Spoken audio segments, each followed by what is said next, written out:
요약을 좀 해드리자면, 원래 제가 요약을 원래 올렸어야 되는데 못 올렸네요.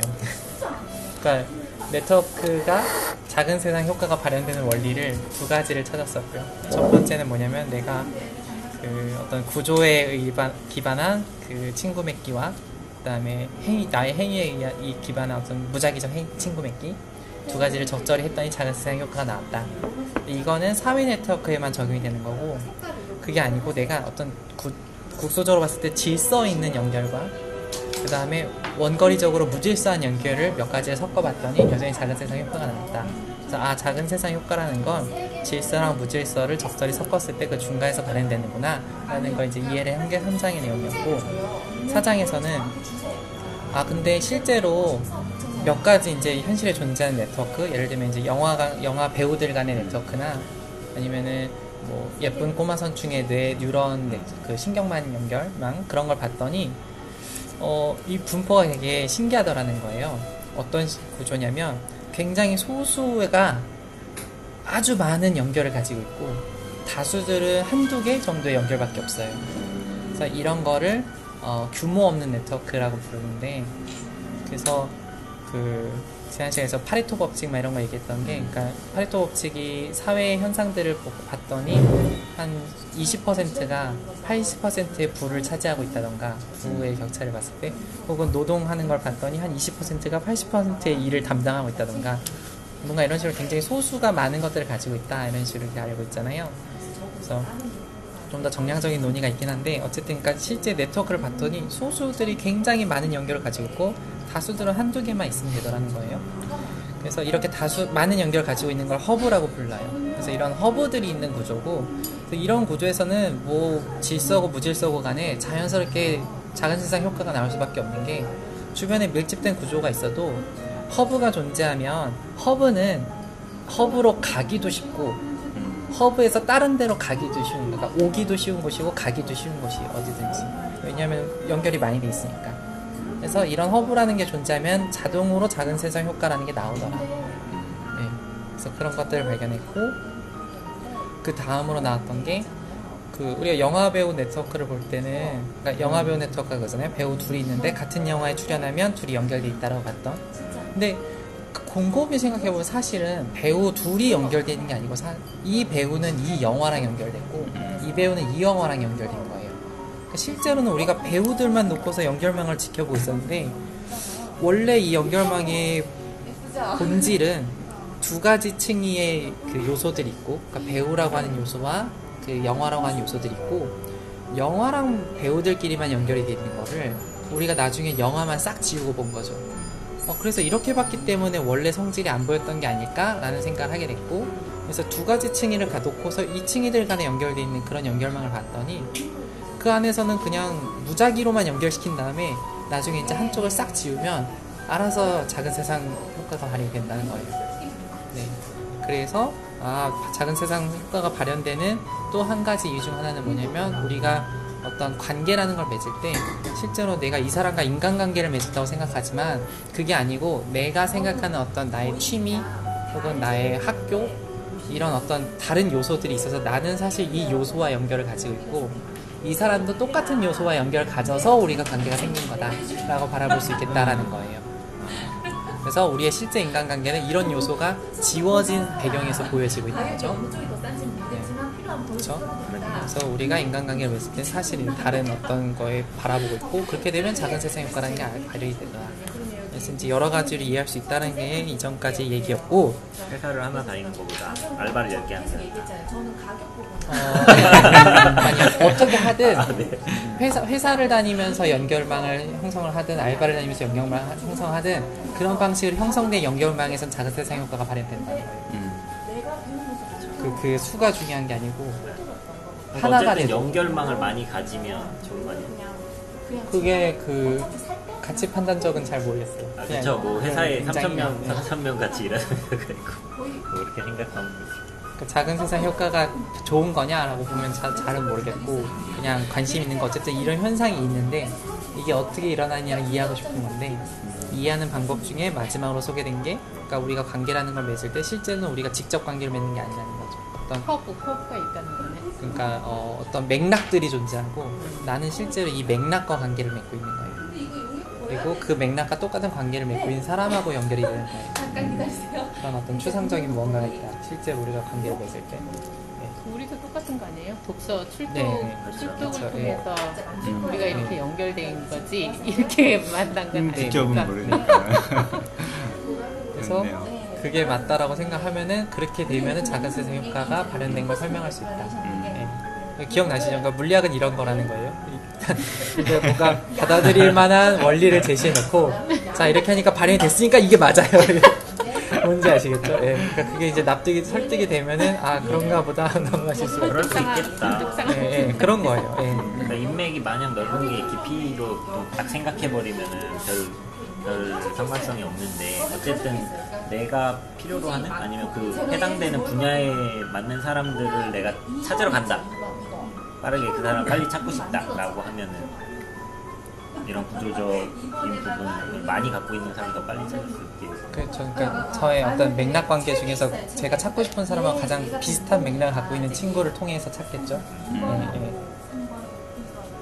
맞아요. 더 빨라질 것 같은데 그냥 블로그 찾아서 하나 딱 들어간 다음에 요즘에 그걸로 사업하려는 사람이 많으니까 저 좀 만나주세요 하면 그냥 만나줄 것 같기도 하고. 아 그거는 이제 맥락을 통해 새로운 인간관계를 만드는 거죠. 엄청 초대형 맥락인 거죠. 뭐 유튜브, 블로그 그런 얘기를 지난 시간에 했고요. 그래서 지금까지 참 뭔가 현실과 상관없는 것 같은 이야기가 됐고 5장에서는 우리 맨 처음 질문 나왔던 건 이거였어요. 그러니까 작은 세상 실험이 뭐였냐면 편지 나눠주는 거였죠. 그렇죠? 그래서 편지 나눠서 이 편지가 누구한테 가야 되는데 그 사람한테 가려면 어떻게 가야 될까요? 전해주세요 이거였어요. 근데 그래서 생각보다 짧게 전달이 될 수 있네? 근데 우리는 왜 가깝지?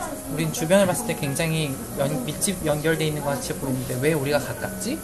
이거에 대해서 가까운 일이 생기려면 이러이러한 원인으로 생길 수 있겠다를 한 거고 근데 이거는 이 실험을 설명하지 못해요. 왜냐하면 가까운 경로가 존재하는 것과 그 경로를 찾을 수 있는 건 다른 거거든요. 무슨 얘기냐면 이거는 기본 전제 조건이에요. 가까이 갈 수 있는 인간관계 연결이 있다. 근데 그럼 실제로 내가 이런 네트워크에서 누구한테 편지를 전해주세요 했을 때 진짜 그 가까운 길을 찾아서 이 편지가 전달될 수 있을까? 이게 가능하냐라는 건 다른 문제입니다. 실제로 이 작은 세상 네트워크에서 내가 원하는 목적 지점을 찾는 문제 이 문제는 어떻게 될까? 그거를 봤는데 생각보다 별로 재미가 없어서 넘어갈 거예요. 5장은 그냥 그런 얘기를 했다라는 것만 알아두시고 6장에서는 그래서 이런 작은 세상 연결망에서 질병이 전파됐을 때 어떻게 되는가 그래서 지금의 시국과 굉장히 맞는 주제를 가지고 왔습니다. 네. 그래서 오늘은 6장을 내용을 얘기를 할 거고요.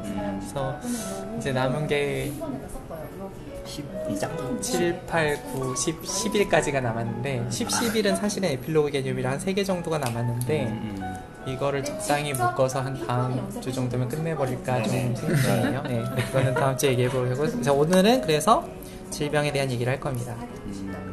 그래서 여기서 에피데믹이라는 얘기를 할 건데 그러니까 이제 전염병이 이렇게 창궐한 거죠. 네. 근데 이제 그거의 상위 개념인 팬데믹이 우리가 사실 익숙해져 버렸기 때문에 네. 상위 개념이 팬데믹이에요? 네. 그래서 그러니까 단순히 얘기하자면 에볼라는 에피데믹이었고 코로나는 팬데믹이에요. 네. 약간 규모 차이로 그 정도 차이가 있는 거예요. 네. 그래서 뭐 팬데믹이라고 얘기를 하겠습니다. 그래서 팬데믹이 뭐냐면 쉽게 말하면 그러니까 시작은 작은 간염인 거죠, 사실은. 우한에 있는 한 시장 혹은 연구소에서 그 누군가가 감염이 됐을 거고 굉장히 작은 개념인데 굉장히 그 전체적으로 퍼진 거잖아요, 이 전염이. 근데 모든 질병이 그렇냐 그러면 그렇지는 않아요. 그렇죠? 그래서 여기서의 관심이 뭐냐면 그러면 어떤 조건에서 이런 굉장히 그 전체적인 팬데믹이 발생할 수 있을까? 이게 관심이 있는 거예요. 네. 그래서 예를 들면 이제 그래서 관심 있는 건 결국 이제 바이러스, 물론 모든 질병이 다 바이러스에 대해서 전파되는 건 아니지만 바이러스에 관심을 가져보면 편지 전달하기 문제랑 바이러스가 이렇게 전염되는 문제를 비교해 보면 둘의 가장 큰 차이점은 뭐냐면 편지는 그 하나, 그러니까 예를 들면 내가 10개의 인간관계를 갖고 있으면 10개 중에 하나만 골라서 찾는 거야. 그래서 이거는 뭔가 이렇게 그 디렉티드 서처 이렇게 불러요. 내가 방향을 하나를 정해서 그것만 찾는 거예요. 근데 질병은 뭐냐면 내가 10개의 친구가 있으면 10명 전부에게 감염을 시도하는 거예요. 그래서 이거는 브로드캐스트, 그러니까 이렇게 방송 퍼지듯이 모두에게 찾는 어떤 일종의 서칭 과정인 거예요. 네트워크 위에서. 그래서 내가 한 명 딱 해서 나로부터 시작되리 했어도 이제 그 다음 순간에는 내가 10명이면 10명 전부한테 전염을 시도하는 거예요. 제곱수. 그 다음 이제 10명이 되면 제곱수 같은 느낌이죠. 근데 이제 우리 연결관계는 이렇게 국지적으로 밀집돼 있으니까 바로 제곱은 아닐 거고, 그러면 이런 것들 이제 그 네트워크 위에서 어떻게 될 건가 그걸 볼 건데, 그래서 바이러스의 가장 큰 특징은 어쨌든 연결되어 있는 모두에게 전염을 시도하면서 퍼진다. 이게 하나의 특징이고, 그래서 실제 바이러스들 보면 이제 에볼라가 많이 문제됐었죠. 에볼라 같은 경우를 보면 전염성의 입장에서 보면 되게 높아요. 그러니까 에볼라가 걸리면 막 피가 막 나잖아요. 그러니까 그 피가 나의 어떤 상처라든가 점액 같은 데 닿으면은 그대로 이제 바이러스가 전염이 되는 거고, 그래서 굉장히 어떤 감염된 객체가 있을 때 그 객체하고 일단 접촉을 하게 되면 전염성은 굉장히 높아요. 근데 에볼라가 잘 안 퍼지는 이유는 걸리면 굉장히 빨리 죽어요. 그래서 내가 전염력이 강한 시기에 그 기간, 라이프 타임이라고 말하는데 그 기간이 짧아서, 그래서 에볼라 바이러스는 전염력 입장에서는 굉장히 위험하지만, 좀 냉정한 표현이지만 어떤 그 라이프 타임 입장에서는 그렇게 위험하진 않은 거예요. 오히려 너무 빨리 죽어버리니까, 죽는다고 말하니까 너무 그런데 그 전염성이 강한 시기가 짧으니까. 네. 근데 이거랑 반대되는 바이러스가 HIV, 에이즈 바이러스예요. 에이즈 같은 경우는 이제 보통 성관계로 많이 전염이 되죠. 혹은 이제 수혈 같은 건, 수혈은 거의 없으니까. 근데 성관계를 한다고 바로 걸리는 것도 아니고, 성관계를 해도 전염되는 그 확률이 굉장히 낮아요. 실제로 굉장히 낮고, 그래서 접촉을 해도 크게 전염성이 높진 않아요. 문제는 뭐냐면 HIV는 전염성이 강한 시기에 증상이 거의 없어서 잠복기가 길잖아요. 보통 저희가 알고 있는 게. 그래서 겉으로 티도 안 나고 그 시간이 한 10년 막 이러니까, 이 시기 동안에 그러니까 그 전염성은 낮아도 접촉을 많이 하면 그 중에 누군가 걸리는 거예요. 네, 그런 차이가 있어요. 그래서 HIV라는 거는 전염성 입장에서는 별로 안전한 바이러스지만 어떤 그 전염성을 가지게 되는 기간이 길다는 점에서는 위험한 바이러스다. 네. 그럼 이제 최악은 뭐냐면은 접촉했을 때 전염성도 높으면서 이 전염할 수 있는 그 기간이 긴 바이러스가 최악이잖아요. 이 책에서는 플루를 예로 들었는데 코로나를 몰랐던 거죠. 네, 플루 독감이 뭐냐, 감기가 원조 아니냐 이런 거죠. 네. 그래서 지금 코로나 바이러스가 문제가 되는 게 이제 굉장히 전염성이 강하면서, 그 다음에 그 어떤 활발하게 이렇게 그 바이러스가 이렇게 생산되는 시기가 증상이 발현되기 거의 직전이라고, 그러니까 아주 미약한 증상이 있을 때, 그래서 아직도 내가 활동성이 있고 그럴 때 있기 때문에, 그래서 굉장히 위험하다. 그래서 이런 바이러스는 진짜 위험한 바이러스다. 그런 생각을 할 수 있는 거죠. 네. 그리고 또 사실 이제 우리가 물론 이제 그 진짜 생체 바이러스도 중요하지만, 이 시기가 그 인터넷 바이러스들이 이렇게 퍼지기 시작했던 때거든요. 그래서 그것도 굉장히 중요한 문제다. 그래서 네. 그래서 인터넷 바이러스 같은 경우는 이제 이메일 같은 걸 통해서 이제 퍼지는데, 네. 그래서 뭐 그런 것도 우리가 이제 이 문제를 적용해 볼 수가 있겠다 하는 겁니다. 그래서 보면은, 자, 이걸 설명해야 되는데 그럼 퉁쳐봐야 되잖아요. 그래서 어떻게 퉁치냐, 상태는, 그럼 인간의 상태가 3가지가 있다라고 일단 보는 거예요. 그래서 첫 번째는 뭐냐면 건강한 상태, 두 번째는 전염된 상태, 그래서 전염성을 가지고 있는 상태, 그다음 세 번째는 회복된 상태, 그래서 이때는 전염이 안 돼요. 그러니까 면역이 생겼다라고 보거나 혹은 이미 죽었다 이렇게 보는 거죠. 그래서 이걸 이제 SIR 모델이라고 불러요. 그래서 S가 susceptible, 그러니까 그 받아들일 수 있는 상태. 그러니까 아직 질병이 안 걸렸지만 어떤 잠재적으로 질병을 가질 수 있는 상태고, 그 다음에 I가 infectious, 그러니까 걸린 거죠. 전염성이 된 거고, 그 다음에 R은 저는 recovered라고 배웠는데 여기서 removed라고 하더라고요. 그러니까 제거됐다. 얘는 이제 더 이상은 전염성을 가질 수가 없다. 그래서 이렇게 그냥 간단히 퉁쳐놓고 그래서 그 다음에 더 엄청 퉁쳐서 뭘 생각해 보냐면, 그러니까 체육관에 그래서 이제 무슨 놀이를 할 거냐면 일종의 그 좀비 놀이 같은 걸 할 거예요. 그래서 체육관에 한 1000명 정도, 100명 정도 모아놓고 한 사람이 이제 씨앗이에요. 이 사람이 처음 시작. 그래서 자, 당신이 이제 좀비예요. 그럼 이제 이 사람이 I 상태에 있는 거죠. 감염 상태. 이제 나머지 사람들은 다 S 상태에 있는 거예요. 그 다음에 마구잡이로 돌아다니세요. 돌아다니다가 이 사람이랑 부딪히면 걸리는 거예요. 확률적으로. 그런 놀이를 만약에 했다 치면, 그랬을 때 이 전염이 어떻게 전파될 것인가, 크기가. 이게 이제 저희가 생각하는 제일 단순한 모형이에요.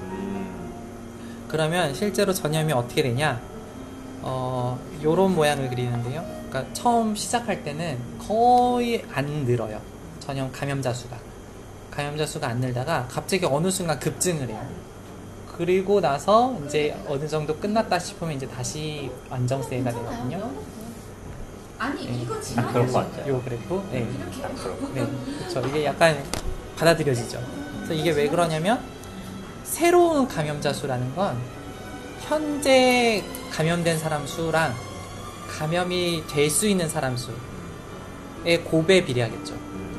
그러니까 예를 들면, 그러니까 한 명이 있고 50명이 그러니까 한 명이 감염돼 있고 100명이 건강한 거랑 2명이 감염돼 있고 50명이 건강한 거랑 비교해 보면은 거의 뭐 비슷하겠죠?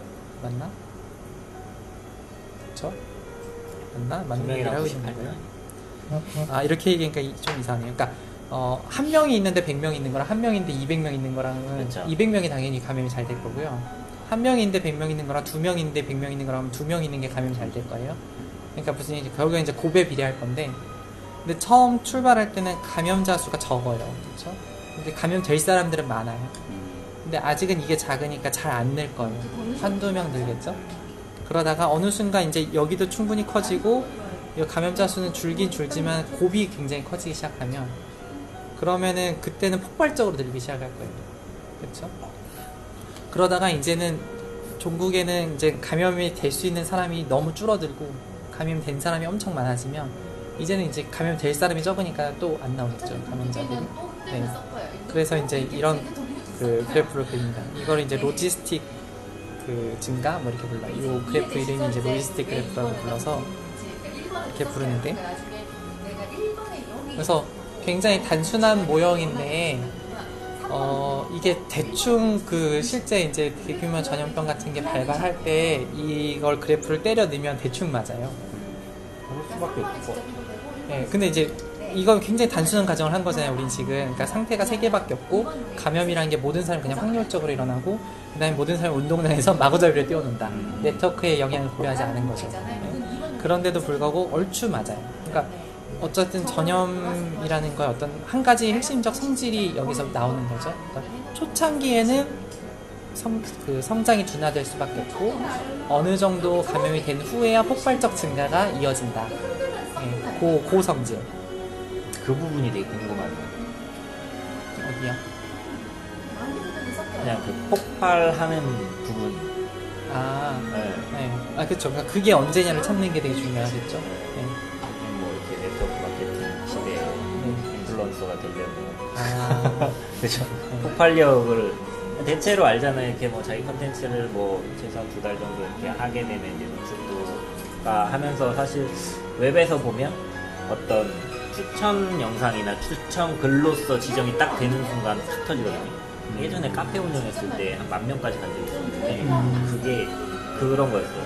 그러니까 그 형이 글을 매일 쓰고 이미지 넣고 하다가 언제 한번 그 추천글로 한 3번 정도가 떴어요. 그랬더니 그냥 바로 막 2,000명씩 올라오더라고요. 그런 포인트가 있을 것 같아요. 감기 같은 경우에도 어떤 강한, 아까 좀비 얘기를 그런지 모르겠는데 어떤 강한 숙주를 딱 접한 순간, 그전에는 약간 그냥 일반인들 사이에서는 뭔가 전파가 잘 안 되다가 아까 뭐라 했죠? 요 허브 위치에 있는 사람이 딱 감염된 순간이 터지는 순간이지 않을까라고 예상을. 근데 이거는 네트워크가 고려가 안 된 거예요 지금. 네, 운동장에서 마구잡이 뛰는 거니까. 그래서 개개인은 다 그 동등한 거예요 지금. 누가 더 뭔가 이렇게 슈퍼 전파자냐 이런 건 아닌 거고, 개개인 동등한 조건에서도 이런 일이 퍼지는 거예요. 그래서 단순히 그냥 이 비율이 어느 정도가 되고 나면, 감염자 수의 비율이 얼마가 되고 나면 그 다음부터는 갑자기 증가한다 하는 거예요. 네. 그게 기본적인 네트워크를 고려를 안 해도 있는 성질이다. 네. 그런 게 있고, 그래서 만약에 내가 어떤 이런 팬데믹을 막고 싶다 라고 하면 핵심은 여기 있는 거죠. 그래서 처음에 천천히 성장할 때가 있을 텐데, 그 성장할 때 폭발적으로 증가하기 전 시점까지를 유지를 시켜줘야 되는 거예요. 더 이상 성장세가 늘어나지 않도록. 무슨 말씀인지 알겠죠? 네. 그래서 지금 코로나 그 그래프 보면 왜 국가별로 이렇게 그래프 선 막 여러 개 겹쳐서 나오는 거 보신 적 있으세요? 그게 이제 첫 몇 번째 환자가 일어난 기점을 0점으로 두고 그래프들을 그다음 인구수로 이렇게 그 비율로 바꿔서 겹쳐놓으면 다 비슷하게 곡선을 그리면서 올라가잖아요. 중국하고 한국 빼고. 그러니까 그게 말하는 게 뭐냐면, 가만 놔두면 되게 보편적 성질에 의해서 지금 감염자 수가 된다는 거거든요. 그 보편적 성질이 이 SIR 모델이 설명을 했다라고 주장을 하는 거죠. 이거다. 그러니까 질병이라는 건 감염자 수랑 감염이 될 수 있는 사람의 수의 고배 비례하는 거기 때문에, 이 고비라는 게 어느 정도 수가 되는 순간 폭발적으로 이제 점점 늘기 시작한다. 네. 그래서 우리가 질병을 어떤 그러니까 팬데믹으로부터 막는다라고 봤을 때, 그래서 핵심은 뭐냐면 수 자체가 중요한 게, 감염자 수가 중요한 게 아니고 감염자의 증가 비율이 중요하다라는 거예요. 감염자의 증가 비율이 어느 정도를 넘어서기 시작한 순간부터는 걷잡을 수 없이 늘어난다. 그 증가 비율을 재야 되는 거고, 그래서 우리가 지금 재는 게 그거잖아요. 질병관리본부에서 오늘 몇 명 나왔냐, 이게 그 증가 비율을 말해주는 거죠. 네. 그래서 단위 시간당 몇 명이 늘어났냐. 그러니까 이걸 우리가 계속 보고 있는 이유는 뭐냐면, 그게 중요하기 때문에. 그게 어느 값 이상 튀기 시작하는 순간 이제 걷잡을 없이 폭발이 일어날 거기 때문에, 그게 우리가 관리해야 되는 대상이고, 네. 그래서 다 이제 이런 거에 기반을 해서 지금 잘 하고 있는 거죠. 네. 그러면은 근데 이런 어떤 팬데믹이 또 무작정 일어나진 않을 거예요. 왜냐면 예를 들면 좀비 한 명을 놓고 막 이제 활동을 시킬 건데, 근데 좀비한테 말하는 거죠. 근데 너는 0.1초 후면 감염력을 잃어. 넌 이제 회복된 상태로 갈 거야. 그러면은 거의 전파가 안 되거나 전파를 혹여나 누구를 빨리 만져서 해도 이 사람이 금방 회복되면 팬데믹이 안 오겠죠. 그렇죠? 결국에는 그러니까 전염률에 따라서, 그 다음에 또 얼만큼 회복이 잘 되냐, 회복률에 따라서 어떤 질병은 그냥 조금만 감염시키고 많은 질병이 있을 거고, 진짜 팬데믹이 되는 질병이 있을 거예요. 이런 곡선을 그리면서. 그럼 그거를 어떤 하나의 값으로 표현하자면 뭐냐라고 하면, 그게 재생산 지수예요. 재생산율. 즉 한 명이 평균적으로 몇 명을 감염시키냐. 네, 코로나 때도 많이 나왔었죠. 그래서 뭐 사스가 5인데 코로나는 3으로 추정된다, 뭐 이런 얘기는 옛날에 했던 것 같은데, 그러니까 한 명이 감염됐을 때 우리가 아무런 조치를 안 해놓으면, 이 사람 운동장에 풀어놓으면 몇 명을 감염시키냐 는 걸로 퉁쳐서 계산을 해보면, 이 지수가 1이 되는 순간부터 팬데믹이 가능해진다는 거예요. 이게 1이 안 되면 우리가 아무 조치를 안 해도 얘는 국소적으로 감염시키고 끝나는 거예요. 국소적 유행만 하고 끝나는데, 1을 넘는 순간부터는 전체적으로 어떤 비율만큼 감염이 되는 거예요. 네. 그리고 이제 값이 커지면 커질수록 그 비율이 더 커지는 거죠, 전체 중에. 그러니까 1.1이면은 전체 중에 한 10%까지가 이제 대규모 감염이 되더라. 근데 뭐 1.5가 됐더니 한 20%가 감염이 되더라. 이런 식으로 이제 전체적으로 비율적으로 감염이 되는 거죠. 네. 그래서 이제 이런 이 1이라는 값이 그래서 이제 어떤 그 역치값이라고 불러요. 전염에 있어서 재생산율이 1이란 값이 역치고 그걸 넘어가기 시작하면 이제 팬데믹이 생긴다. 그런 거를 그래서 굉장히 퉁친 모델을 가지고 배운 겁니다. 우리가 현실 생활하고 동떨어져 보이는데, 그럼 이제 어떤 현실감을 넣기 위해서 실제로 이제 얘네들 네트워크 위에 올려서 SIR을 해보자. 네. 그래서 제일 처음 생각한 모델은 질서 있는 네트워크예요. 그래서 예를 들면 이제 이렇게 원형에 있는 네트워크, 서로 이렇게 손잡고 있는 네트워크. 그래서 손잡고서 원형에 있는 네트워크에서 SIR을 시작을 해보면 이제 맨 처음 좀비 한 명 딱 생기잖아요. 얘가 이제 2명 감염시키는 거예요. 그리고 이제 저는 뭐 감염을 아무리 시도해봐야 옆에는 이미 감염이 됐고 시간이 지나면 저는 회복되겠죠. 이제 또 옆에 있는 친구가 감염을 시도하겠죠. 그리고 회복되겠죠. 그렇게 되면 아무리 감염자 수가 많아져도 실질적으로 그 감염의 대상이 되는 건 2명씩밖에 없어요. 그렇죠? 그러니까 즉 뭐냐면 그러니까 질병 전선 이렇게 보는데 디지즈 프론트 그 질병의 가장 그 경계면 그러니까 지금까지 걸린 사람과 걸리지 않은 사람의 경계면에서만 무슨 일이 발생할 거예요. 그리고 이 경계면의 넓이는 내가 지금까지 감염된 사람이 얼마나 많든지 간에 아무 상관이 없을 거예요. 그렇죠? 그래서 이런 데서는 폭발적 증가가 없어요. 항상 같은 속도로 감염자가 늘어날 거예요. 이해되시죠? 예. 그래서 이런 특성을 가지고 있는 질병이 흑사병이래요. 예, 흑사병이 저는 몰랐는데 이제 요 지도가 뭐냐면 여기 그 등고선이 그려져 있잖아요. 이 등고선이 몇 월 며칠까지, 그러니까 여기까지가 흑사병이 있었던 거예요. 요 날짜까지는. 거기서 날짜가 지나니까 흑사병이 여기까지 퍼진 거고 여기까지 퍼진 거고. 그러니까 요 전선이 있죠. 이렇게 어디까지는 병이 있고 어디까지는 아직 병이 안 퍼진. 그게 조금씩 밀리면서.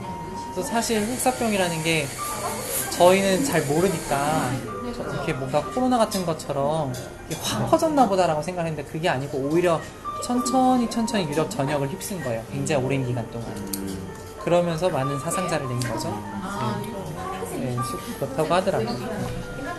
좀 흑사병은 왜 이런 성질을 가지게 됐냐라고 하면 흑사병이 쥐를 통해서 이제 매개 감염이 됐기 때문이고 쥐들은 뭐 배도 못 타고 차도 못 타고 이렇게 땅으로만 기어다니니까 그래서 쥐들 입장에서는 자기네들은 그냥 이런 어떤 그 네트워크가 없는 거죠. 이렇게 그 지름길이 없는 그런 국지적인 길만 있는 네트워크에서 옮겨 있었던 거죠. 그래서 흑사병이 이런 성질을 띄었다라는 거고. 그러면은 이제 우리가 지금 관심이 있는 스몰월드 네트워크 이런 지름길들이 조금씩 있는 데서는 어떻게 되냐라고 보면 거기서는 전염성이 그러니까 조금 더 낮아도 대규모 감염이 잘 벌어지더라. 그러니까 뭔가 굉장히 당연하죠. 그래서 여기서는 뭔가 그러니까 그냥 무작위로만 운동장에 섞어놓은 거랑 비교했을 때 만약에 전염성이 1.1이면 운동장에서 막 섞어놓으면은 20%까지가 전체적 감염이 됐었다면 스몰월드에서는 한 40%가 된다거나 이런 식으로 같은 전염성이어도 스몰월드 네트워크에서는 그러니까 작은 세상에선 더 감염이 많이 되더라. 그래서 이거에 해당하는 게 그 구제역 같은 게 그 구제역이 그 위험한 게 그러니까 거기 이제 주변 농가 방문하지 말라 그러잖아요.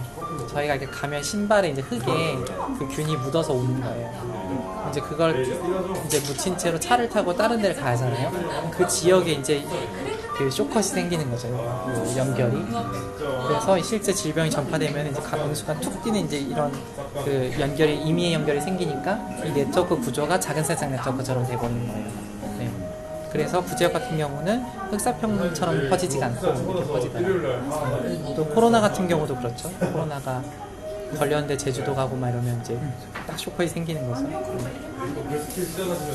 그래서 이런 식으로 퍼지더라. 그러면은 여기서는 결국에는 이제 우리가 배운 건 이거죠. 만약에 이런 임의 연결, 이렇게 먼 거리를 연결하는 임의 연결이 없다면 오히려 유리하죠. 왜냐면은 이렇게 동그란 이렇게 그런密집된 구조에 있는 네트워크에서는 질병 전파가 오히려 느리잖아요. 마구잡이로 하는 거랑 비교를 해봤을 때. 그래서 오히려 요 원거리 연결 관계만 없앨 수 있다면 우리가 쉽게 잡을 수 있는 거예요. 그리고 물론 이제 그렇다고 해도 얘네 계속 놔두면 어느 순간 폭발적 증가를 하긴 할 거예요. 그래서 우리가 주목할 건 두 가지죠. 하나는 이 원거리 연결을 줄여라. 그래서 최대한 이 네트워크가 작은 세상 효과를 가지지 못하게 하라. 걸 하나를 해야 되고, 두 번째는 초창기에 천천히 증가하기 시작할 때 이 증가세를 유지해서 폭발적 증가를 못하게 막아야 돼요. 그래서 이 두 가지를 배울 수 있는 거예요. 그래서 제일 좋은 거는 이제 전염률을 낮춰야 되는 거죠. 그러니까 이 속도를 줄이기 위해서 전염률을 낮춰야 되는 거고, 근데 이제 지금 코로나 대비해서 정부에서 이제 주로 이렇게 얘기를 하는 게 마스크 써라. 그러니까 이거는 접촉을 해도 전염률을 낮추겠다는 거죠. 또 비누로 손 씻어라. 이것도 마찬가지죠. 그러니까 내가 혹여나 접촉을 했어도 전염률을 낮추겠다. 네. 그러니까 이거는 이제 네트워크에 기반하지는 않은 그 대응이에요. 그러니까 네트워크가 없어도 전염의 기본적 성질에 의해서 이거 전염률 낮추는 게 일단 처음 되게 중요한 거고, 네트워크의 관점에서는 그 사회적 거리두기 같은 걸 하는 거죠. 그래서 그게 최대한 그래서 이 원거리 연결들을 막아내는 거고, 그리고 또 확진자가 생겼을 때 이 사람들을 격리시키잖아요. 그러니까 이런 것도 원거리 연결들을 최대한 낮추는 거죠. 그래서 이 뒤에 오는 두 가지 대책들은 이 네트워크의 성질에서 기반해서 그 나온 대책들인 거죠. 그래서 이런 것들을 통해서 질병을 예방할 수 있다는 걸 배울 수 있다. 그런 거고, 말하고 나니까 다 너무 되게 당연한 것 같아서 별로 흥미가 없으신 거 아니에요? 그런 느낌이 있는데, 근데 이제 여기까지는 우리 생물학적 바이러스에 대한 얘기였고, 인터넷 바이러스를 봤더니 얘네들은 성질이 좀 많이 그러니까 이상하다, 특별하다라는 거예요. 얘네들은 어떤 특징이 있냐면 전염률이 1이 채 안 되는데도 불구하고 대규모 감염을 만들어요. 그리고 두 번째로 얘네들이 굉장히 오래 살아남아요. 아직도 이 바이러스가 남아있어? 라고 싶을 정도로. 그래서 이런 특징들이 있다라는 거예요. 그래서 얘네들은 왜 그런가? 라고 살펴봤더니, 인터넷에서 이제 바이러스 접화되는 방식은 예전에 이제 이메일이었는데, 이메일 첨부 파일. 그래서 이메일 간에 연결된 연결망을 봤더니 허브들이 있는 연결망이더라 라는 거예요.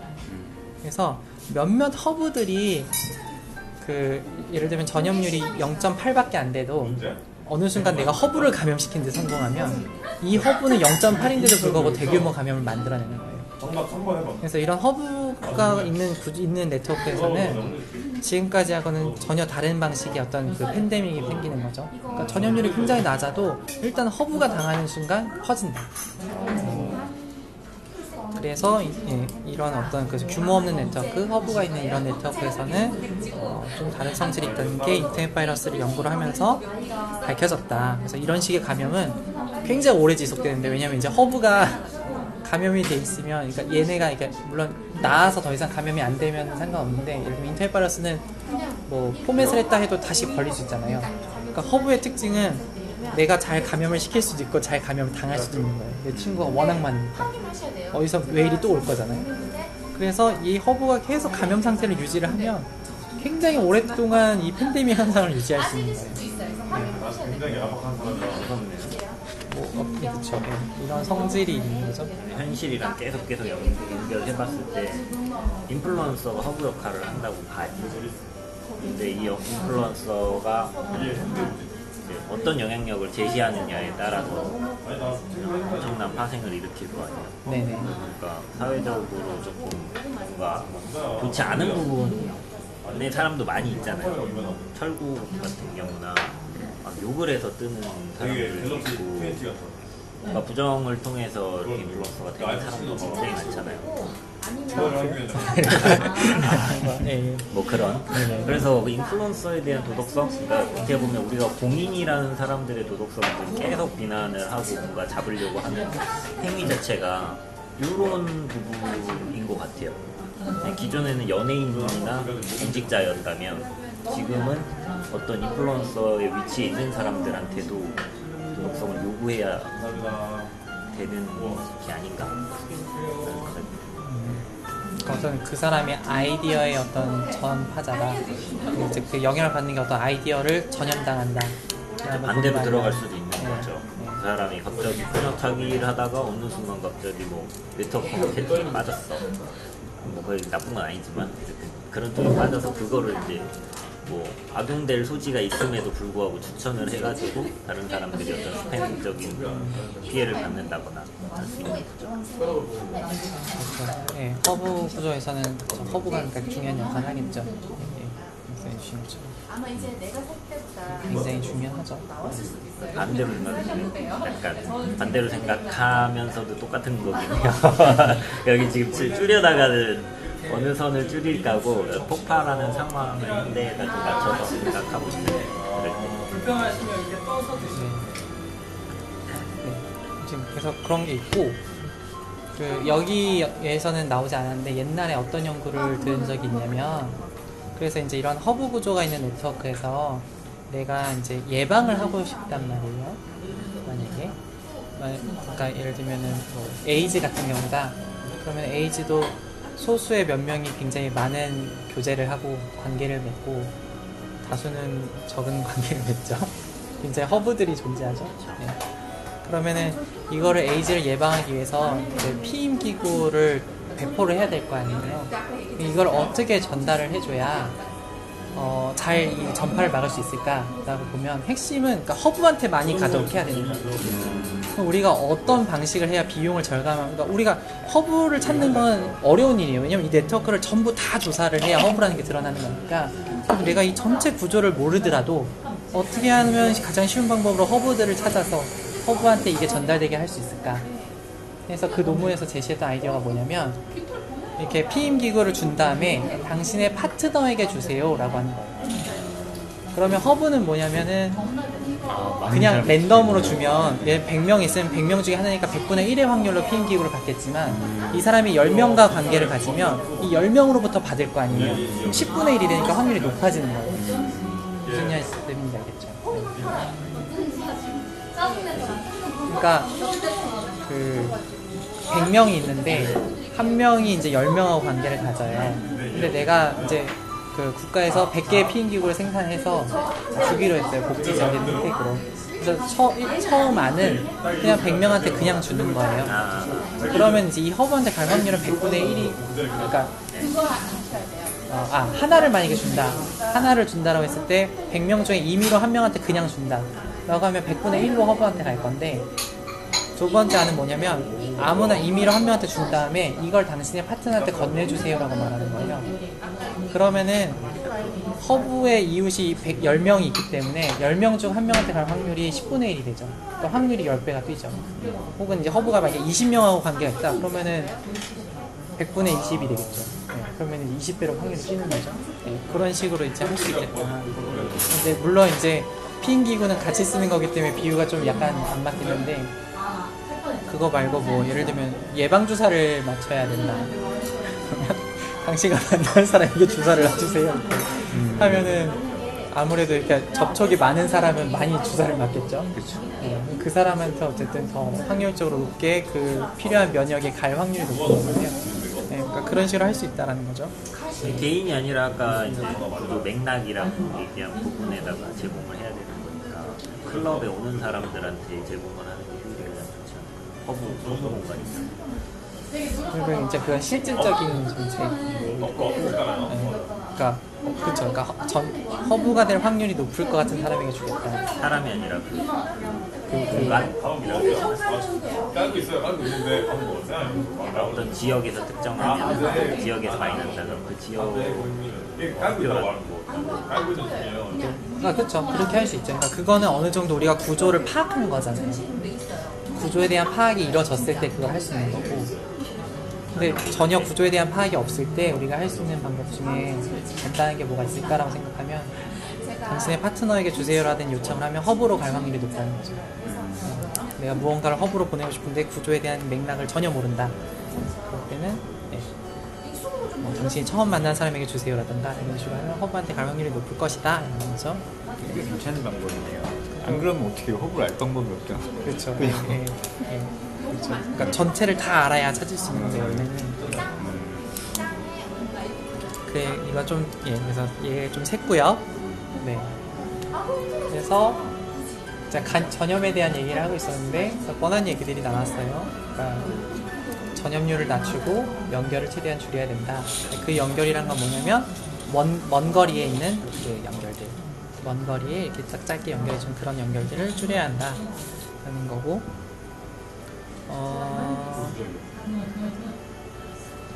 요거는 생략하고 그래서 요거랑 약간 비슷하게 다른 문제가 뭐가 있냐면 그 네트워크에서 왜 저희 맨 처음 시작 때 무슨 얘기냐면 그 발전소들 간의 전력 연결이 막 있는데 전력 전선 하나가 고장이 나서 딱 끊어졌더니 도시 전체에 정전이 왔었던 이런 얘기 했거든요. 그러니까 즉 네트워크가 있을 때 누군가 하나가 고장을 일으켰을 때 그 고장에 대해서 이 네트워크가 얼마나 단단하게 버틸 수 있는가 이런 문제를 또 생각을 해볼 수가 있잖아요. 이것도 일종의 질병하고 비슷한 거예요. 그러니까 이 어떤 그 객체가 질병에 걸렸을 때 질병이 전파돼서 팬데믹을 만든다라는 것과 뭔가 하나가 내가 고장이 나는데 내 고장이 다른 고장을 유발시켜서 이 고장들이 전체적으로 어떤 큰 그 시스템을 붕괴시킨다라는 건 동일한 문제죠. 용어만 바뀐 거고. 그래서 그런 관점에서 봤을 때 그러면 네트워크라는 건 이 고장이라는 거에 대해서 얼마나 잘 견고하냐를 볼 수가 있는데 그랬을 때 허브 네트워크는 의외로 우리가 무작위로 이렇게 골라서 공격을 한다라고 보면 굉장히 단단해요. 왜냐하면 우리가 무작위로 공격을 하면 허브를 선택할 확률이 굉장히 낮아요. 네. 그렇기 때문에 고장 나봐야 한두 개 연결된 애들이 그냥 조금씩 고장 날 거기 때문에 허브만 단단히 버텨주면 전체 네트워크의 기능은 잘 버티는 거예요. 네. 근데 문제는 뭐냐면 고장이라는 거는 그런 식으로 무작위로 일어나지 않는다는 거죠. 그러니까 아무래도 허브라는 거는 상호작용을 많이 하기 때문에 더 고장이 날 확률도 높아요. 네. 그런 관점에서 봤을 때 허브 네트워크는 좀 취약하다. 왜냐면 허브가 고장날 확률이 가장 높고 허브가 고장나는 순간 전체적으로 가장 큰 범위, 아까 전에 그 바이러스 문제, 그러니까 그 인터넷 바이러스 문제처럼 컴퓨터 바이러스처럼 전체적으로 그냥 확 퍼져버리니까 그 전염이. 그래서 그러면 우리가 어떻게 해야 이 허브 네트워크를 잘 그 고장의 위험으로부터 전체적인 어떤 그 시스템의 붕괴로부터 더 견고하게 막을 수 있을까를 보면 허브의 실질적인 그 연결수를 줄여주는 방법인 거예요. 그래서 여기서 예를 든 거는 이제 공항 네트워크가 있을 때, 예를 들면 뭐 미국에서 리과디아 공항이 되게 이렇게 뭐 많대요. 비행기들이 왔다 갔다 하는데, 그러면은 어디 하나에서 만약에 그 지연이 되면은 얘가 이제 지연이 돼서 그럼 얘가 원래는 뭐 1시에 들어왔어야 되는데 1시 30분에 들어와야 되면 그 다음에 1시 30분에 들어와야 될 애가 있으면 이게 시간이 겹치니까 얘를 스케줄을 다시 바꿔야 되죠. 얘를 바꾸려면 쟤도 바꿔야 되고 이게 막 밀리다 보면 이게 일종의 이제 허브한테 부과되는 어떤 어택이고 공격이고 이게 주변에 다 전파되고 있는 거죠. 얘만 스케줄이 원래 얘의 입항만 스케줄이 바뀐 거가 다른 주변 연결된 모든 공항들의 스케줄이 막 엉키기 시작하고 얘랑 연결된 게 또 엉키겠죠. 네. 근데 이런 일이 발생하는 걸 막고 싶으면 예를 들면 어떤 공항이 있는데 이걸 허브를 거쳐서 일로 간다. 이런 비행기 편이 많고 이게 그 많이 지연이 되더라. 그러면 얘네들 간에 그냥 직선으로 하나 뚫어주자는 거예요. 그러면 얘가 지연되는 거는 그냥 이 노드에만, 그러니까 이 공항에만 영향을 미치고 허브는 실질적으로는 편이 있죠. 항공편은 있지만 실질적으로 지연이 되는 위험 자체는 안 오잖아요. 그러니까 그 효과적으로는 사실상 연결을 줄어준 거죠. 그러니까 나는 원래는 10개의 공항들하고 연결이 돼 있고 실제로 10개가 연결이 있지만 그 중에 하나는 위험이 안 오는 애야. 그럼 난 실질적으로는 9개만 연결돼서 있는 거죠. 그런 식으로 만들어주자는 거예요. 네. 그래서 그런 식으로 위계관리를 할 수 있다 라는 겁니다. 네, 여기까지 오늘 얘기고 사실 제가 토론 주제를 준비했었는데 토론 주제요? 네, 시간이 어떻게 될지 모르겠네요. 시간은 한 30분? 제목을 들어보고 판단하죠. 네. 그래서 여기서 제가 이제 연관지어서 좀 말씀드리고 싶은 게 그 집단 면역 얘기를 하고 싶었어요. 다들 들어는 보셨죠, 요즘은? 알고 계세요? 그러니까 어떤 개념인지 아세요? 집단 면역이? 집단 면역. 네. 네, 저기 유럽에서 하고 있는 네, 거 말하는 거죠? 네. 대충. 그러니까 사실은 그 단어 때문에 유명해지는데 그 전부터 굉장히 그러니까 그 전부터 소개됐던 개념이에요. 그리고 집단 면역은 원래 뭐하고 관련이 있는 거냐면 예방 접종하고 관련이 있어요. 네. 무슨 얘기냐면 자, 저희가 이제 질병들이 퍼지잖아요. 질병이 퍼지는데 이거를 안 퍼지게 하기 위해서 어떻게 해야 된다 했었냐면 연결을 줄여야 된다 했죠. 근데 연결에는 실제 내 연결이 있고 아까 허브에서 이제 그 새로 노선 뚫어져서 어떤 효과적으로는 마치 연결이 적은 것처럼 보이게 하는 것처럼 연결이 적어지게 보이도록 만들 수가 있어요. 무슨 얘기냐면 제가 지금 4명하고 만나고 있는데 만약에 4분은 절대로 그 질병에 안 걸린다면 저는 실제적으로는 4명이 아니라 아무하고도 연결이 안 돼 있는 셈인 거예요. 그쵸? 그럼 저는 그 질병으로부터 안전하죠. 무슨 얘기인지 알죠? 네. 그런 식으로 만들어서 질병을 퍼지지 않도록 막아줄 수 있어요. 그러면 어떻게 하면 이 사람이 절대 안 걸리냐? 그게 면역이죠. 네. 그래서 면역을 만들어주는 거예요. 그래서 예방접종의 목표는 첫째로 개인에게 있어서 그 병을 앓는 고통을 겪지 않고도 면역을 얻게 해주는 것이 있고, 두 번째는 집단의 입장에서 봤을 때 그 면역이 형성되지 못한 사람 있잖아요. 그러니까 이 예방접종에 안 들거나 아니면 뭐 맞을 수가 없거나 선천적으로 그런 사람이 실질적으로 연결관계가 없는 것처럼 만들어주는 거예요. 주변을 다 면역을 둘러서. 네, 그게 집단 면역이에요. 그 개념이. 그러니까 집단이 면역을 가지는 순간 우리가 실제 관계 연결면은 작은 세상 효과가 있는 게 맞지만 거기서 면역이 있는 사람들을 빼놓고 연결을 보면은 굉장히 그 연결이 그 뭐랄까 질병이 퍼지기 어려운 연결이 되기 때문에 그런 식으로 만들어주자는 거예요. 네. 그게 원래 이제 집단 면역의 개념이고, 근데 우리나라에도 옛날에 아나키, 요즘은 어떤지 모르겠는데, 그러니까 약 안 먹이고 아이 키우기 그런 운동이, 거기서 이제 그래서 예방접종도 거부하고 그런 운동이 있었고, 미국에서가 특히 그 예방접종에 대한 불신이 크대요. 그래서 홍역인가요? 홍역 원래는 이제는 미국에서 홍역이 종결됐다. 그 종결을 선언했었는데 그게 갑자기 다시 환자가 급증해서 그래서 뭐 골머리를 앓고 있다. 뭐 이런 얘기를 하더라고요. 그래서 막 빌 게이츠가 백신을 가지고 세계를 지배하려고 하기 때문에 예방접종을 맞으면 안 된다. 막 이런 얘기가 있다고 해요. 네. 그래서 어쨌든 이런 관점도 있는데, 근데 그러니까 한편으로는 그러니까 미국다운 거죠. 개인의 자유의 입장에서는 사실은 예방접종을 무조건 맞으라라고 하는 거는, 그러니까 무조건 좋은 건 아닌 건 맞으니까 진짜 어떤 부작용이 있을지도 모르고, 어쨌든 그러니까 나는 지금 아직은 건강한 상태임에도 불구하고 내가 굳이 위험을 감수해서 이걸 맞아야 되는 거니까 어떤 나의 선택을 국가가 강요하는 것이 옳으냐라는 문제가 생길 수가 있잖아요. 그래서 좀 이런 얘기를 나눠보면 어떨까 생각을 해봤었는데, 네. 그러니까 이거죠. 그러니까 집단 면역에 대한 얘기를 모를 때는 그러니까 순전히 개인의 문제인 거예요. 나는 안 걸릴 수도 있는 거고, 어쨌든 살다 보면 안 걸릴 수도 있는 거고, 뭐 걸리면 한번 걸리고 말지 뭐. 근데 그거 굳이 위험을 감수하고 맞지는 않겠다 라고 하면 개인의 문제면, 그럼 국가가 사실은 어떻게 보자면 강요할 수 없는 문제이기도 한 거죠.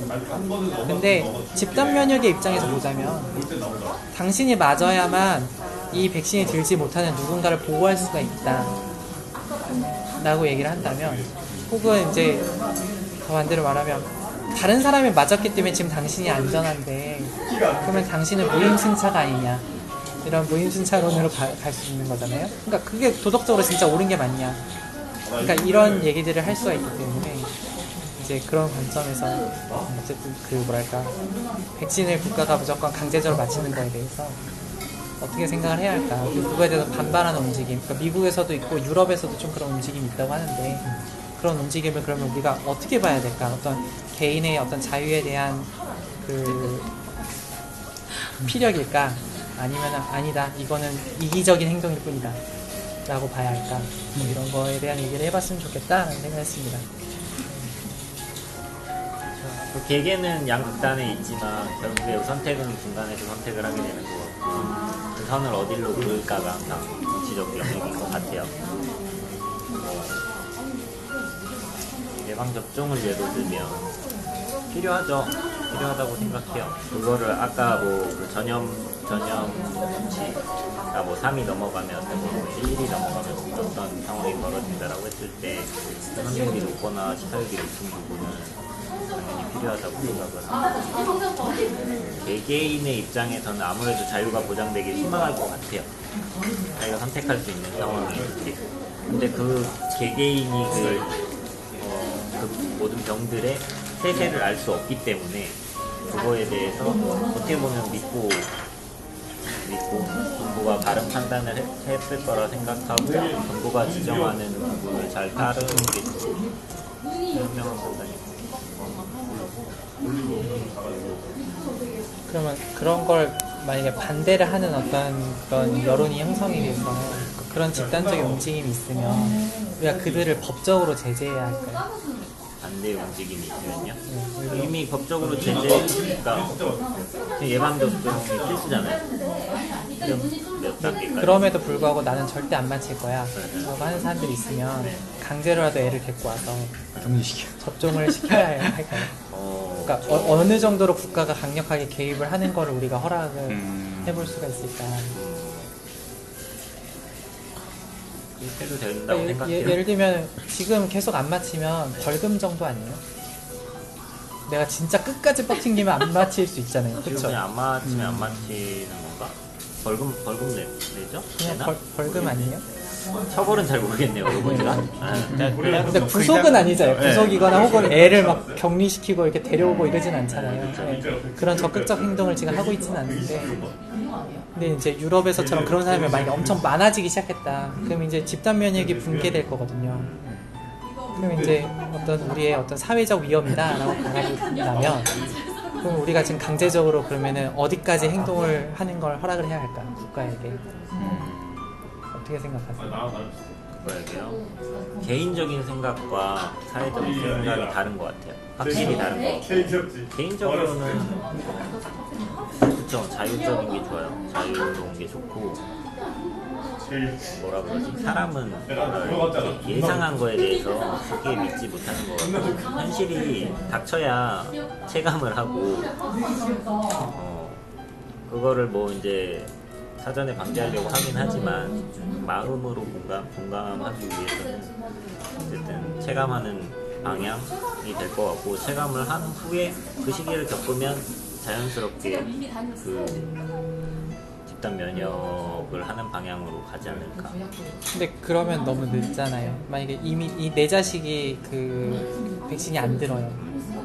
근데 갑자기 그 질병에 대해서 예방접종을 거부한 사람들이 생기기 시작해요. 걔네들 중에 누가 내 애하고 같은 어린이집에 다닐 수도 있는 거고, 내가 걸려서 올 수도 있는 거고. 그렇게 생각하면은 제 입장에서는 저 애들을 뭐 어디 격리를 시키던가, 아니 억지로라도 맞춰야 되는 게 아니냐는 생각이 들 수도 있는 거잖아요. 네. 이제 내 자식이면 물론 이제 이렇게 말하면은 그 약간 뭐랄까 비겁한 건데.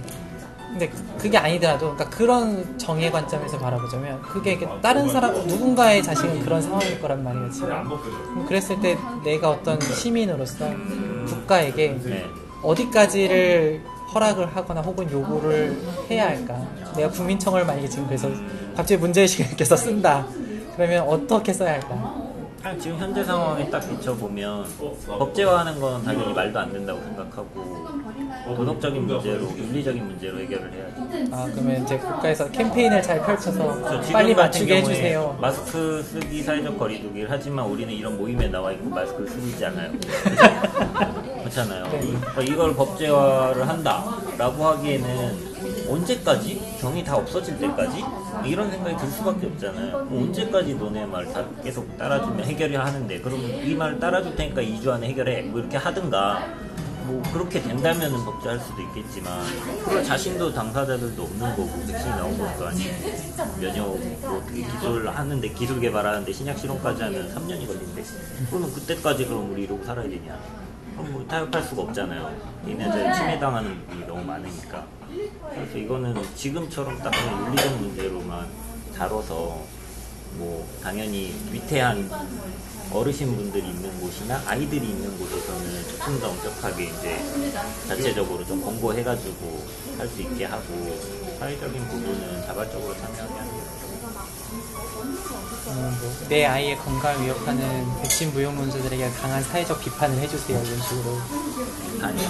해야 될까요? 비난을 해주세요, 이렇게.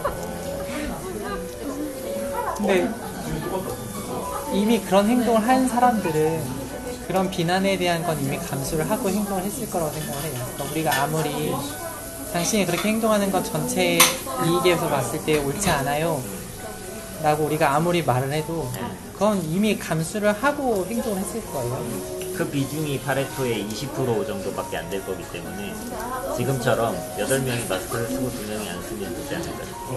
그러니까 이거 코로나니까 그런 건데, 그러니까 코로나는 아직 백신이 없는 상황이고 현재 진행 중이니까 다른 거고. 아, 예방이 가능한 부분인데. 네네. 뭐 예를 들면 뭐가 있나요? 홍역이라고 보면. 그러니까 홍역 예방 접종은 뭐 어느 정도 안정성도 이미 검증이 됐다라고 우리가 지금 바라보고 있고, 그렇죠? 근데 그거를 만약에 어느 순간부터 나는 안 맞히겠다 라는 사람이 생겼어요. 근데 한두 명은 괜찮아요. 우리 집단면이 이미 있으니까. 이 비율이 점점 늘어나기 시작하면 집단면 자체가 무너질 거예요. 지금 말하는 병 같은 경우에는 그 병의 전염성이 없다고 생각하면 당연히 안 맞겠죠. 근데 맞는 이유는 전염성이 있다고 생각하고 내가 예방주사를 맞으면 면역체계가 형성이 된다라는 거잖아요. 그러니까 안 맞는 사람들이 맞든 안 맞든 크게 영향이 다가올 것 같진 않은데. 근데 내 애는 예방접종을 맞아도 항체가 안 생긴다면 다른 사람 맞아야 돼. 다른 사람이 안 맞은 것 때문에 얘가 걸릴 수 있는 거예요. 다른 사람들이 맞아주면 얘는 안 걸리는 거예요. 안 된다. 나 아직 그쪽인 거, 공리주의 쪽인 것 같아. 근데 저는 되게 재밌는 게 말씀하시니까 생각나는 게 옛날에 이제 2차 세계대전에 그 미군한테 말라리아 약을 먹여야 되는 거예요. 전쟁 중에 말라리아 걸리면 엄청난 전투 손실이 발생하잖아요.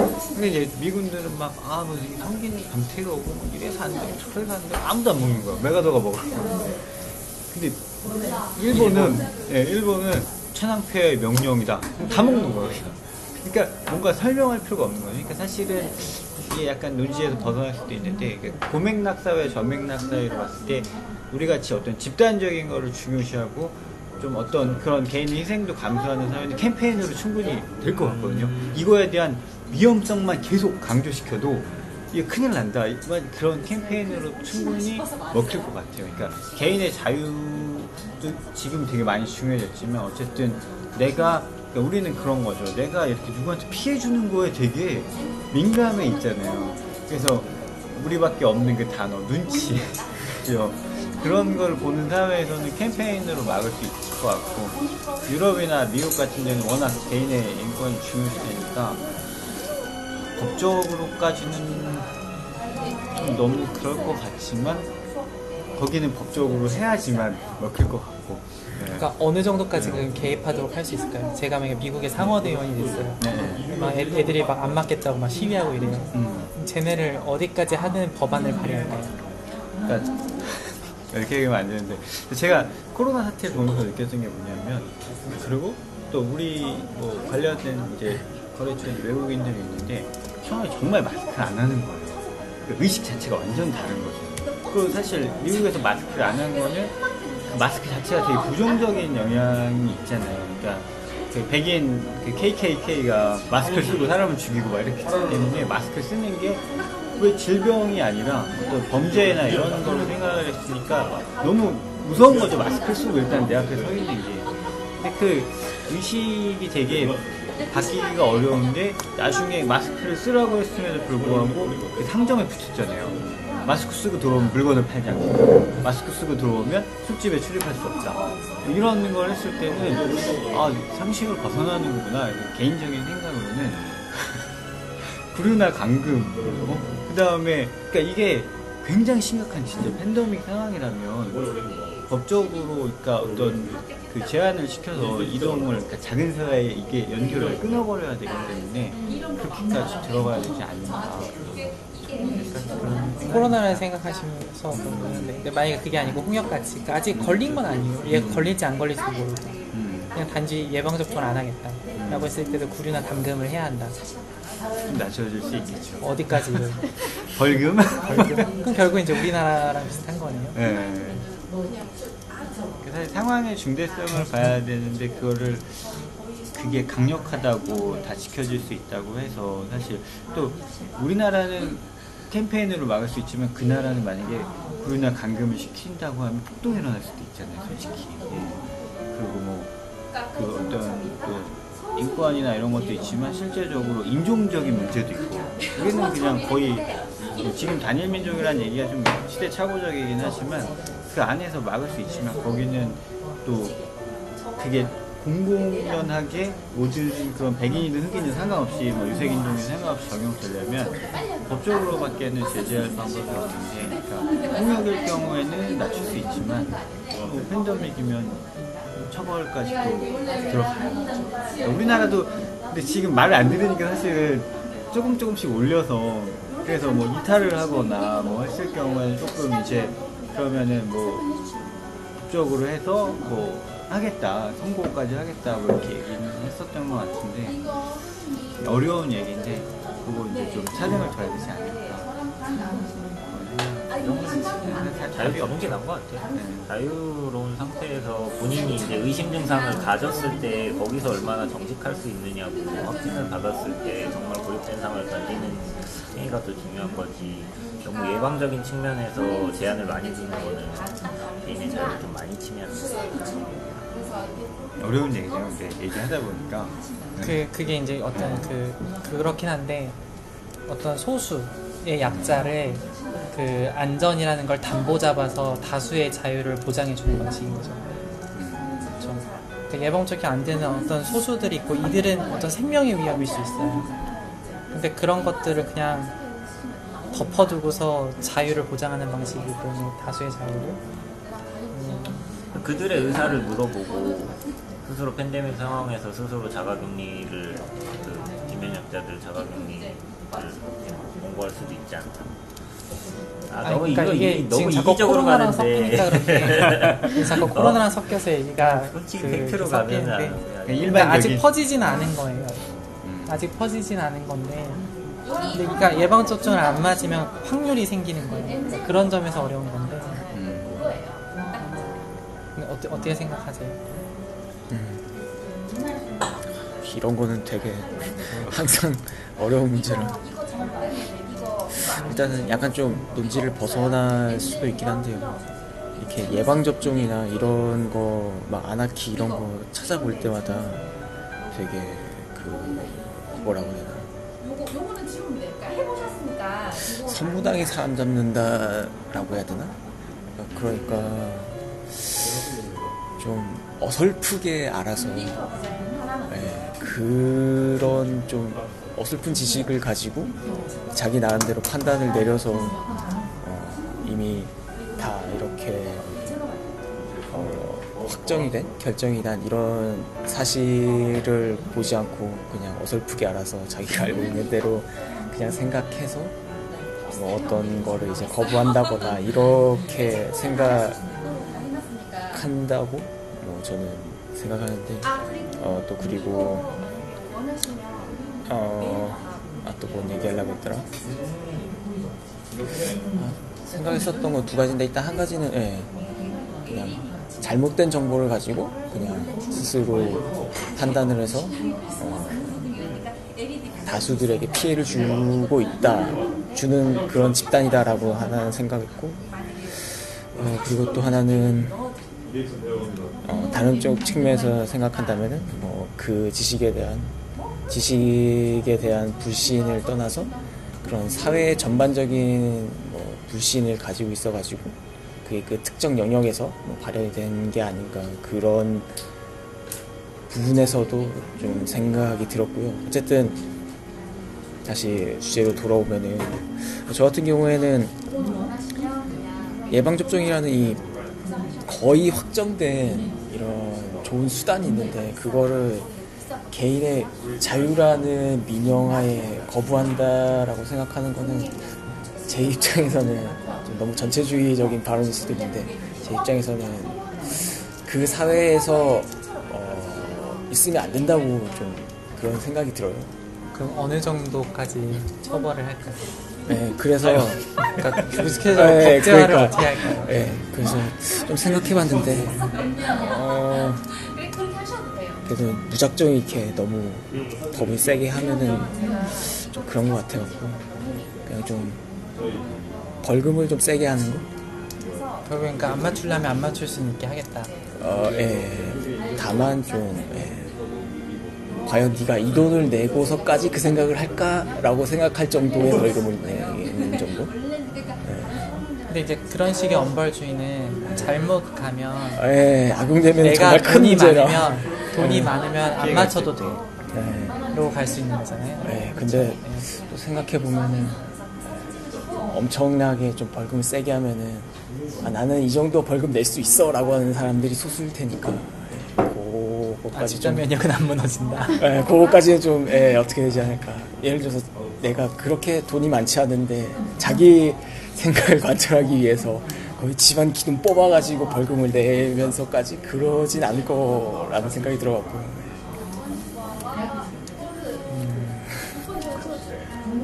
그래서 이게 자유를 준다는 게 무조건 너무 안 하는 쪽, 안 맞는 쪽이라고 그냥 생각해버리는 거 같은데, 자유를 준다는 건 그 안에서 선택할 수 있는 상황을 주는 거지, 안 맞는다라는 선택을 하는 건 아니에요. 근데 이제 원하는 건 안 맞는 선택을 못하게 하고 싶은 거죠. 안 됐어요. 이쪽은 완전 열어준다. 이쪽은 소액 벌금을 줄다. 이쪽은 사실상 못하게 한다. 거의 그 정도로 벌금을 내고. 어떻게 불안한 생각? 사람. 근데 어떻게 생각하세요? 그러니까 돈으로 다른 수단이 있나? 벌금으로 이렇게 하기에는 아까 말처럼 있는 사람은 뭐 그냥 내면 되지 이렇게 생각을 할 것 같은데, 그거 말고는 또 뭐를 더 강제적으로 할 수 있는 게 없는 거예요.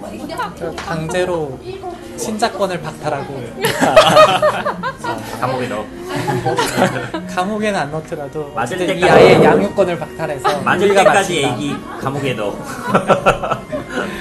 맞으면 나올 수 애를 있어. 넣을 수는 없죠. 애는 맞기- 잘못이 없으니까. 언제든 맞기만 하면 나올 수 있어. 어쨌든 간에 강제성을 어떻게 두어서 다 맞출 수 있는 쪽으로 가는 걸 선호하는 것 같아요. 그러니까 왜 그 그러냐면 강제성을 어느 층위까지, 그러니까 진짜로 행동이 들어가서 이 아이를 우리가 직접 강제로 맞히느냐, 아니면 여기서처럼 그러니까 어쨌든 경제라는 수단으로서 그거를 유도하는 경제는 아닌 것 같아요. 그러니까 경제가 아닌 다른 방법이 있다면 그걸 하면 좋은데, 일단은 그냥 100% 그냥 다 강제성으로 다. 왜 약한 애가 이제 안 맞는 사람도 있다고 그랬잖아요. 그래도 다 일단은 100% 다 맞게 하는 거죠. 아우, 아닌 것 같아. 너무 아닌 것 최대한. 같다. 그러니까 이게 사회 전체를 위한다라고 하지만 사회 전체는 오히려 이제 면역을 가질 수 있는 사람들이 대다수라고 봤을 때 그 사람들을 위해서가 아니라 소수자를 위해서 전체 희생이 필요하냐라는 거잖아요. 그러니까 국민주의와 희생만은 완전 아니죠. 왜냐면 그 그죠. 사람도 이득은 희생이라- 있으니까. 희생이라고 할 수 예. 단어 갖고 그러면 어쨌든 이 면역을 가질 수 없는 인구 사람들을 위해서 전체가 그 사람들을 배려하기 위해서 뭔가 선택을 자유를 강제당할 자유를 어느 것이다. 정도 반납해야 된다. 그렇게 인식을 딱 근데 한 걔가 만약에 걸리면 네. 다른 사람도 걸리는 거죠. 예방접종 맞았으니까 면역 체계가 선 사람 다른 안 걸리죠. 사람들은 안 걸리는데, 걸리죠. 만약에 예방접종 안 맞은 사람들이 많아지면 그 사람들 내에선 다 유행을 하겠죠. 그러니까 근데 그러다 안 맞은 보면은- 사람이 이 얘가 이제 전염을 시키면 안 맞은 사람이 다 걸릴 수밖에 없는 그렇죠. 거잖아요. 맞은 사람들은 그러니까 안 걸리죠. 안 걸리고. 근데 네. 문제는 네. 나는 불안한 맞히고 사람 맞으면 싶은데 되잖아요. 맞히고 싶은데 얘가 안 생기는 거야, 항체가. 내 아이는 맞히고 싶은데 안 생겨요. 근데 얘는 원하지 않게 그럼 걸리는 거예요. 그렇죠. 그런 안 맞힌 걔는 사람들 너무 때문에. 불쌍하지. 걔는 너무 불쌍해요. 근데 맞으면 안 걸리는 거고 본인이 전염병에 불안이 있으니 다 맞추면 되는 거잖아요. 그거를 자유 선택권을 주는 게 그 말도 맞네요. 그렇죠. 네. 내가 걸리고 싶으면 안 맞으면 되는 거야 그냥. 걸리고 싶으면 맞으면 안 걸리고 싶으면 맞으면 되는 거죠. 근데 옛날처럼 막 이렇게 흉이 남는 불주사를 학교에서 강제로 맞췄잖아요. 다 맞았잖아요. 네. 그게 좋으냐라고 보면은 벌써 개개인 당사자들의 입장? 당사자들도 싫었겠지. 맞고 나면 별거 아니니까 별거 아니기도 한데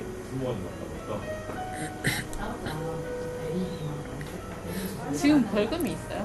근데 애들이 있을 거예요. 있을 아마. 것 같아요. 저도 안 모르겠어요. 해봤어요? 안 맞춰본 적이 없어서 안 맞춰본 적이 꼬박꼬박 이렇게 딱 되면 네 꼬박꼬박 우편 날라오고 정기 검진하고 문자 날라오고 마치고. 막 언제 정기 검진입니다 할 때 공짜고 뭐 이러니까 아, 저 공짜니까. 정보 제공해주고 뭐 이렇게 위험하다 하고 이러니까 뭐 자연스럽게 맞죠.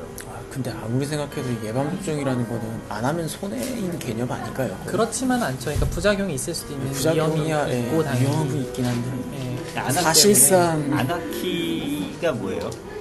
약 약 안 하고 쓰고 자가 아이 면역을 키우기. 키워주는 개념으로. 네. 그건 이제 부작용에 대한 우려 때문에 뭐 그런 것도 있고요. 면역이 그냥 면역성이 넌- 확 뭐라 그러죠? 그러니까 이건 감기를- 인위적인 거고 아. 내가 스스로 병을 이겨내야 자가 나의 면역이 면역이 강해진다. 강해지는데 아. 이렇게 자가 공짜로 면역을 면역을 키워야 맞으면 약하다. 아. 근성이 없다. 동의하기 좀 약간 쉽지 않네. 그래서 실제로 억지로 애들을 누가 만약에 뭐 수두가 걸렸다. 그러면 얘를 데리고 와서 같이 놀게 만들어서 억지로 걸리게 만들어서 면역을 만들어요. 예방접종을 안 하고. 그리고 또 희한한 인간 쉽게 안 거기에서만 도는 희한한 민간요법 같은 것도 하고요. 오히려 위험할 수 있겠네요, 굉장히. 그러니까 이제 아나키는 약간 층위가 다른 거예요. 이거는 아동학대고. 근데 이제 예방접종을 안 하는 건 사실은 이제 선택의 문제는 맞아요. 둘 다 위험 요소가 있는 거고. 근데 이제 어쨌든 집단 면역이라는 관점에서 봤을 때 그런 비율이 늘어나면 위험하니까. 전 이거 어느 정도 이기적입니다. 희생을 강요할 수 있냐. 이기적입니다. 공리주의. 최대자수의 최대 행복. 근데 저는 아무리 자유롭게 생각해도 합시다. 예방접종은 부작용이 물론 없을 순 없겠지만 그래도 그거 가지고 안 맞춘다는 게 좀 이해가 잘 안 됐어요. 안 아끼는 뭐 그럴 수 있긴 한데. 그 소수의 피해자들이 자기네들의 인권을 굉장히 막 어필을 막 해가지고 도와주는 건 좋은데, 우리가 사전에 막 뭐라 그러지? 먼저 예상해가지고 이 소수자들이나 이런 사회적 약자들을 배려해서 너희들이 희생이죠 사실상. 그쵸, 자유를 박탈당하는 억압하는 거니까요. 희생해야 된다라고 오히려 강요하는 게 더 안 좋은 것 같아요. 만약 그런 상황에서 실질적으로 피해자가 한 명이라도 발생이 되고 그거에 대해서 어떤 뭐 이렇게 같은 경우 청원 같은 거라든지 그런 부분으로서 이렇게 뭐 기자들을 통해서 홍보를 한다 이렇게 노출이 됐을 때 자연스럽게 그런 시민의식을 키울 수 있는 기회가 되는데 그거를 사전에 막 강제를 해가지고 뭔가 자기네들 내가 이걸 왜 함으로써 어떤 가치를 느끼는지도 잘 모르는 상태에서 강제당하는 거잖아요. 왜 해야 되는지 명확히 설명이 필요하고. 되게 유럽식 사고방식을 가지고 계시는 유럽 그러니까 안 실제로 가봐서 진짜 유럽에서 이런 사조들이 늘고 있어요. 실제로. 그래서 어떤 그 유럽에서는 심지어 이제 어떤 의원은 예방주사를 강제화하는 법안을 제출하기도 하고 그거에 대해서 또 반대하는 시위적으로 벌어지고 좀 사회 문제가 되고 있어요 이미. 근데 이제 우리나라 같은 경우 말씀하신 것처럼 눈치 보기 사회니까 잘 모르겠어요. 이런 일이 우리나라까지도 넘어올지는. 이제 그런 식이 되면 한국은 밖에 자본주의화 되면서 야 저쯤 되면 양육권 박탈해야 되지 않냐. 근데 최근에 아까 얘기했지만 그 여론몰이가 너무 심해서 눈치 문화 없어질 수 없겠더라고. 맞아요. 우리나라만 그런가? 다른 나라는 기본적으로 모르겠어. 그냥 인터넷 문화 자체도 이렇게 뭔가 나쁜 말 하면 거긴 진짜 총질하던 그런 곳이기 때문에 발언 하나하나에 조심함이 있잖아요. 익명성이 있더라도. 우리나라에 익명성만 띄면은 엉망진창에 그게 또 모이면은 이래가지고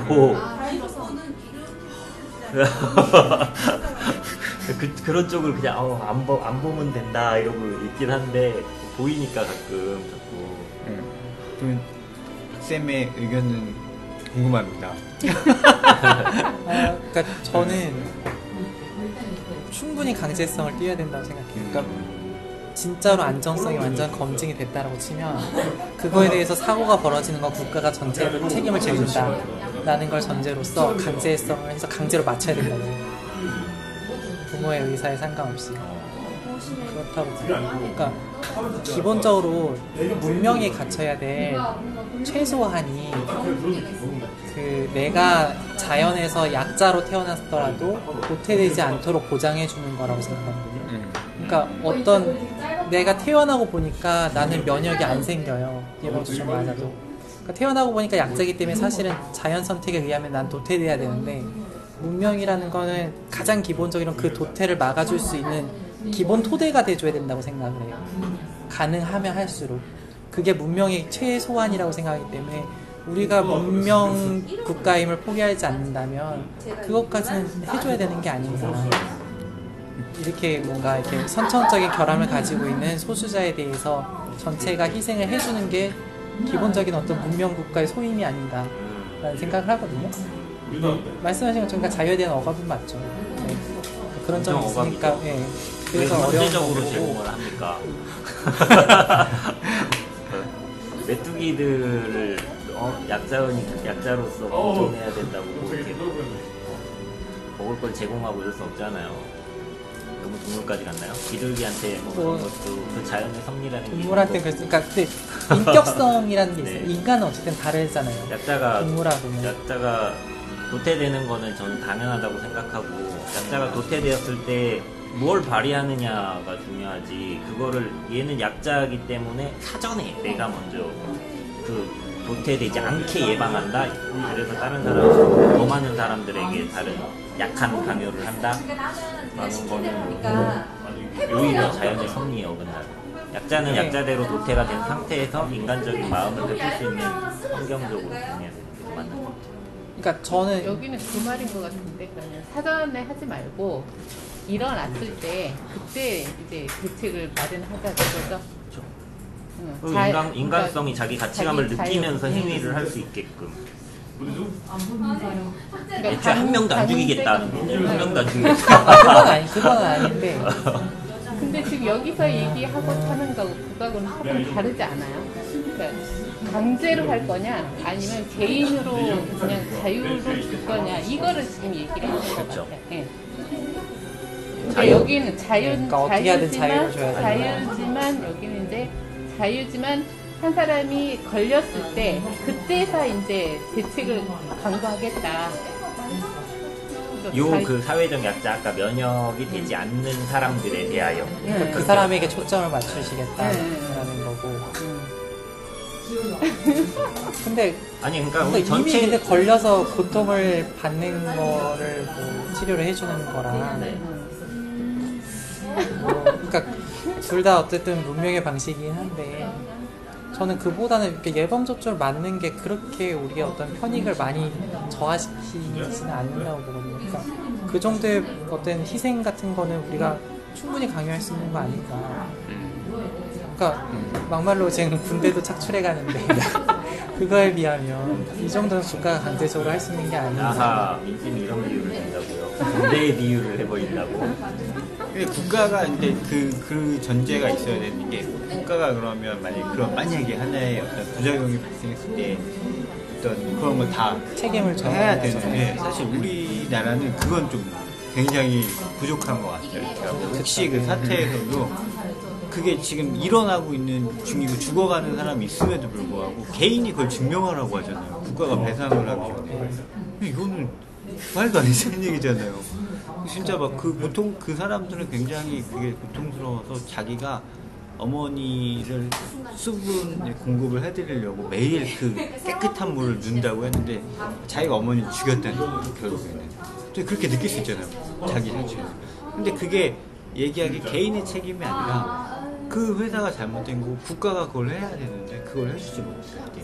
그러니까 이제 그렇기 때문에 신뢰하지 못해서 일어날 수는 있을 것 같아요. 그럴 수도 있죠. 예. 그거는 좀 그러니까 현실적으로는 어려운 건데 이상론인데 다. 네. 가셔야 되죠. 네. 11시 5분. 아.